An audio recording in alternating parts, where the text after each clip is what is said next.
नमस्कार, मैं हूं वंदना दुबे और मैं हूं अर्चना तिवारी। और आज हम सुनाएंगे बहुत ही प्यारा छोटा सा नाच गीत जो कि कहरौआ नाच गीत। तो कैसे लगेगा कमेंट में जरूर बताना। ये गीत हमारी चाची सुनाती हैं, बहुत ही प्यारा उनके मुंह से लगता है, लेकिन आज हम सुनाएंगे आप लोगों को। और बहुत लोग कमेंट में बोल रहे थे कि दीदी आप कहरौआ गीत सुनाइए, तो आज हम आपको कहरौआ गीत सुना रहे हैं।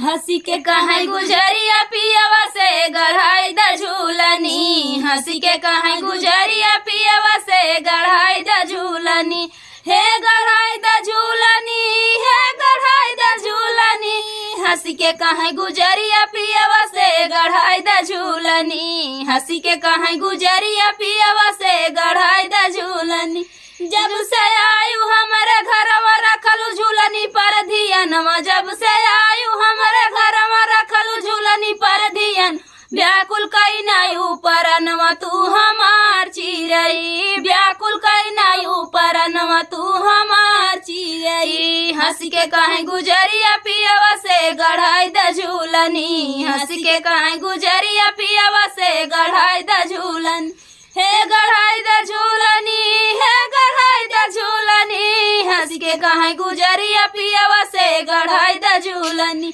हंसी के कहाई गुजरिया पियवा से गढ़ाई द झूलनी। रान पड़ोसी पाटीदार घर में कैलू दुश्मना, रान पड़ोसी पाटीदार घर में कैलू दुश्मना, एक दिन दारू डाढ़वा रे लगाई काई के हो, एक दिन दारू डाढ़वा रे लगाई काई के, हंसी के कहाई गुजरिया पियवा से गढ़ाई द झूलनी, हंसी के कहाई गुजरिया पियवा से गढ़ाई द झूलनी, एक झूलनी के करनवा पियवा हो बदूसा मनवा, एक झूलनी के करनवा पियवा हो बदूसा मनवा, अपन हाथी दे भाई परनवा जहर खाई खाई के, है अपन हाथी दे भाई परनवा जहर खाई खाई के,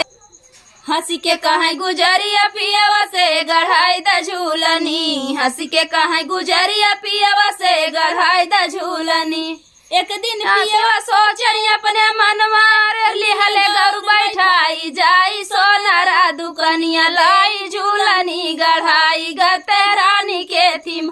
पहिरा पहिरा बाप के माई तू छिपाई काई के, पहिरा पहिरा बाप के माई तू छिपाई काई के, हंसी के कहाई गुजरिया पियवा से गढ़ाई द झूलनी, हंसी के कहाई गुजरिया पियवा से गढ़ाई द झूलनी, हे गढ़ाई द झूलनी, हे गढ़ाई द झूलनी, हंसी के कहाई गुजरिया पियवा से गढ़ाई द झूलनी, हंसी के कहाई गुजरिया पियवा से गढ़ाई द झूलनी। दाम हमारा लगे नाम नैहर के बतायु, दाम हमारा लगे नाम नैहर के बताऊ, इजले मुझसे बचाऊ तू हमार चिरई, इजले मुँह से बचाऊ तू हमार चिरई, हंसी के कहाई गुजरिया पियवा से गढ़ाई द झूलनी, हंसी के कहाई गुजरिया पियवा से गढ़ाई द झूलनी, हे गढ़ाई द झूलनी,